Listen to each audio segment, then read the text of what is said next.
Avant d'aborder la forme trigonométrique d'un nombre complexe, nous allons parler de coordonnées polaires.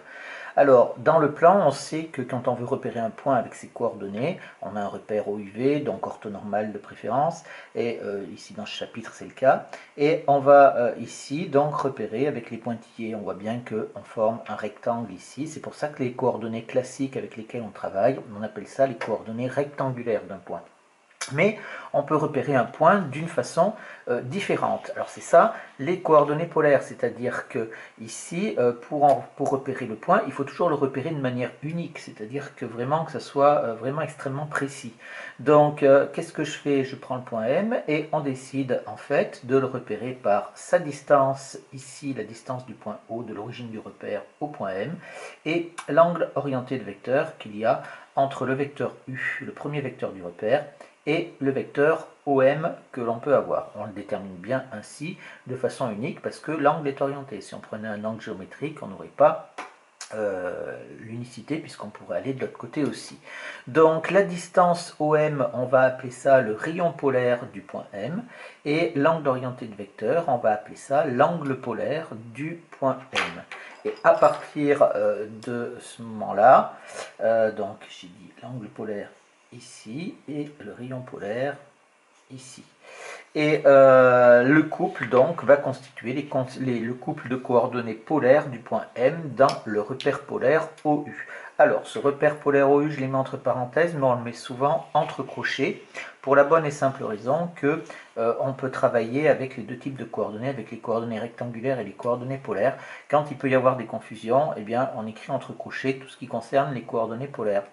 Donc le couple Rθ, on le mettra entre crochets ici. Une autre remarque aussi, vous remarquez que dans la définition, le repère polaire, j'ai juste le point O qui est l'origine du repère, et j'ai le vecteur U qui est le premier vecteur du repère. Le deuxième vecteur, en fait, il ne sert à rien du tout quand on travaille en coordonnées polaires. Il sert uniquement pour les coordonnées rectangulaires. Donc le repère polaire, il est constitué d'un point, le point d'origine, et d'un vecteur à partir duquel on va mesurer les angles orientés. On prend le vecteur U. Tout ça pour avoir une correspondance avec le cercle trigonométrique. Si vous vous rappelez le cercle trigonométrique, on prenait aussi le vecteur U comme origine pour mesurer les angles. Donc voilà ce que c'est que les coordonnées polaires d'un point dans un repère polaire.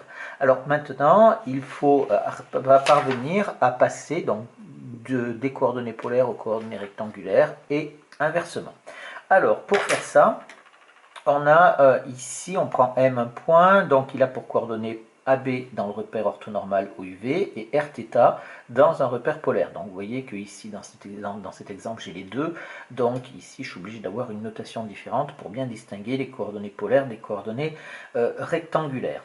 On a donc ce dessin-là, et je ne renomme pas, je vais dire que là c'est le point de petit a, et là le point petit b, hein, histoire que ça soit plus simple et plus clair pour ne pas surcharger le dessin. Donc si je prends mon triangle OAM, et bien mon triangle OAM, il est bien entendu rectangle en A, puisqu'on a un repère orthonormal OUV. Et donc, si j'ai un triangle rectangle, je vais pouvoir utiliser à la fois le théorème de Pythagore et je vais pouvoir aussi utiliser les formules de trigonométrie. Alors, si j'utilise le théorème de Pythagore dans ce rectangle-là, je vais avoir tout simplement, je vais dire que OM carré va être égal à quoi? Va être égal à OA au carré plus AM au carré. Ce qui est équivalent à dire quoi? La distance OM, eh bien ici, ça va être donc R au carré, qui va être égal à la distance OA au carré. La distance OA au carré, ça nous fait donc petit a au carré. D'accord, hein, c'est l'abscisse du point M ou la longueur OA. Plus AM carré. AM carré, on le retrouve ici. Comme on est dans un rectangle, c'est également la distance au b carré, c'est-à-dire c plus b carré. Et ce qui est équivalent à dire que la distance OM est égale à racine carrée de a au carré plus b au carré. Donc on obtient cette chose-là, puisqu'une distance est positive, hein, on n'a pas le côté négatif de la racine. Donc voilà, on peut calculer le rayon polaire R qui est égal à la distance OM qui est égale à racine carrée de A au carré plus B au carré. Si j'applique la trigonométrie maintenant, je vais dire donc toujours dans mon triangle rectangle ici, je vais calculer le sinus θ et le cosinus θ. Donc si je calcule le sinus de θ, je vais dire que c'est égal au côté opposé sur le côté adjacent. Donc le côté opposé, c'est donc la distance AM sur, pardon, pas sur le côté adjacent, excusez-moi, sur l'hypoténuse, c'est-à-dire sur OM. Et ce qui nous fait, la distance AM, c'est petit a, sur la distance OM, petit r. Et d'autre part, si je fais avec le cosinus, je vais avoir donc le cosinus de l'angle θ, qui va être cette fois-ci égal au côté adjacent, c'est-à-dire le côté OA, sur l'hypoténuse, c'est-à-dire sur OM. Ce qui me fait donc la distance OA, c'est petit a, et sur R. Vous avez corrigé, bien entendu, quand je dis la distance AM ici, c'est pas petit a, c'est petit b, bien évidemment. Et voilà donc ici ce que ça nous donne. On a donc le rayon polaire que l'on peut calculer en fonction des coordonnées rectangulaires petit a et petit b. Et on a également ici le sinus et le cosinus que l'on peut calculer très facilement aussi en fonction de petit a et petit b. Toutefois, vous voyez que pour calculer le sinus et le cosinus, encore faut-il avoir calculé le rayon polaire auparavant. Donc on obtient cette propriété-là qui est très importante et qui résume tout, c'est-à-dire que si je prends un point M qui a des coordonnées rectangulaires ici et des coordonnées polaires dans le repère considéré, alors on a deux volets de la formule, c'est-à-dire ici ce qu'on retrouve R égale à racine carrée de A au carré plus B carré, et θ qui est tel que cosinus θ et sinus θ sont égaux à A sur R et à B sur R. Ça, c'est donc les formules qui nous permettent de passer des coordonnées rectangulaires que l'on connaît, c'est-à-dire petit a et petit b, aux coordonnées polaires, c'est-à-dire ça nous permet de calculer R et θ. Je tiens à préciser une chose, c'est qu'en mathématiques, on utilise le cosinus et le sinus, contrairement à la physique où on utiliserait la tangente, parce que la tangente c'est plus pratique en physique, on travaille avec des angles géométriques et ça va plus vite. Nous on travaille avec des angles orientés, donc il nous faut à la fois le sinus et le cosinus. Et bien entendu, si je retourne, vous êtes bien d'accord que ici, quand je prends cosinus θ est égal à A sur R, donc ici, je peux le faire, hein, je peux le prolonger ici, c'est équivalent, bien sûr, à dire quoi? À dire que petit b est égal à R sinus θ. Et ici, c'est la même chose, dire que petit a, ici, est égal, je fais passer la division par R de l'autre côté, ça nous fait donc R cosinus θ. Et donc, à partir de ce moment-là, j'obtiens ces deux choses-là, A égale R cosinus θ et B égale R sinus θ, et ça nous permet donc de passer, vous voyez qu'ici vous avez les coordonnées polaires, et ça nous permet de calculer les coordonnées rectangulaires ici. Alors, on va faire un tout petit exercice type d'application en utilisant ces propriétés. On nous demande ici de déterminer les coordonnées polaires et les coordonnées rectangulaires d'un point pour passer de l'une à l'autre. Alors, la rédaction, elle va être importante puisque on va la décliner après avec un vocabulaire différent quand on aura le vocabulaire nécessaire sur les nombres complexes. Donc pour la première question, je vais dire ici, je vais calculer donc le rayon polaire directement. Je vais dire que R est égal à racine carrée de xa au carré plus yk au carré. Donc on calcule cette chose-là, ça nous fait donc racine carrée de 1 au carré plus moins racine de 3 au carré, ce qui nous fait est égal à 2. Racine de 4, ça nous fait est égal à 2. Après, qu'est-ce qu'on fait? Eh bien, on va dire, on cherche un angle polaire,